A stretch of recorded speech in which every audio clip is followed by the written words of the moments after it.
This is my boat here. It's an O'Day 25-foot sailboat called the Flying Fish.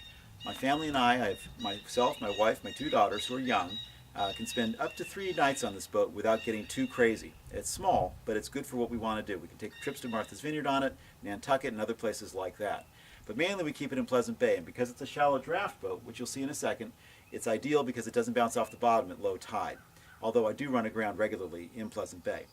Right now I've got about 5 hours of work into the boat. I spent that time getting rid of oxidation on the hull by using rubbing compound, and then I shined it up. So right now the hull looks pretty good, but there's so much more to be done, and I'm going to show you everything that has to happen before we launch it in the water for this season. One very important thing to do this season is to get on some bottom paint. It's a nasty process. The fact is the paint is very toxic, it's smelly, you've got to put on masking tape to keep the line straight along the hull.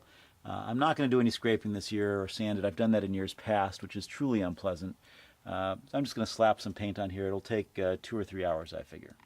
The barnacles need to be scraped off the propeller. Place these zincs. No shroud over here. And I've got to get a new one on. This mast light needs replacing. Up here you can see there's just one halyard where there should be 2. One of my winches popped off and fell into the water. It needed replacing badly anyway because it was very rough to use. I found a pair of new ones on eBay for a great price. I saved about $300 by buying them on eBay. Had them installed by Aries Pond, and I'm just thrilled to have these new winches on the boat, and I don't have to do this job right now. This is the foil for the self-furling jib. Self-furlers are absolutely critical in terms of enjoying sailing for me these days. They're safe and easy. You can adjust the jib while you're underway. The problem with this foil right now, as you can see, is there's no way to connect these two pieces. If I turn this, for example, this gets wound up. It will not connect with this, and so you can't furl the jib. There's a little connector piece there made out of aluminum that transmits the torque from one side to the other. Those broke on me last year, so I'm having new ones machined, and they are not cheap. It's going to cost about $300 just for a little piece of metal to connect these two. And it's not a big deal to install, but boy is it annoying to spend that kind of money.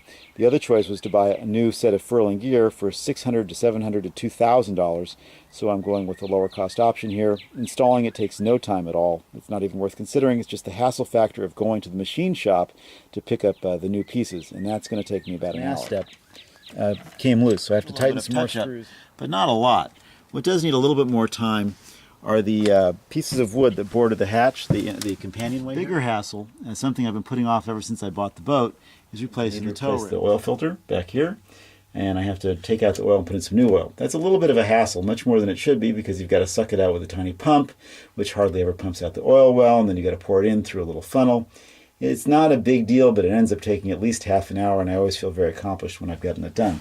The other thing I have to get done this year is I have to replace the gasket here on the fuel filter, and I have to replace the fuel filter itself. I also need to replace the generator belt. The battery's charged up and put in. There are 2 batteries that fit in right down there. Little things that need to happen. The wind meter needs to go back on top of the mast.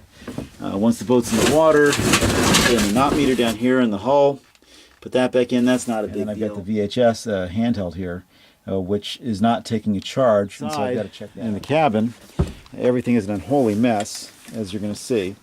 I'd like to store everything down here that I don't bring home. There's an awful lot of stuff at the house as well. This stuff here is stuff that just gets placed in various places in the boat. I want it all nice and dry, which is why it's been in the cabin. The cabin I keep open on almost every sunny day right now, so mildew doesn't build up and it stays nice and clean and fresh smelling. Things are pretty good down here, except for the slight whiff of diesel, which is slowly dissipating. But as you can see, it's quite a mess, and to get everything here cleaned up and stowed away so it looks good and works well, and it's going to take a good few hours of work just to wipe everything down and make sure everything is stowed away neatly. And again, not a big deal. You have to rig the boat as well. Obviously, got to put the mast on, get all the rigging on, reattach the tiller to the rudder, a lot of stuff like that. But this is all stuff that I really enjoy. I just enjoy being on the boat and messing around and putting everything away. I just feel good to be on it. So, yes, it's a lot of time, but I don't mind it. In addition to the boat stuff, I need to clean up this mooring. Look how ugly this white mooring buoy is. It's just nasty. It's a good. So those are the things that need to happen to get the boat ready for this summer season.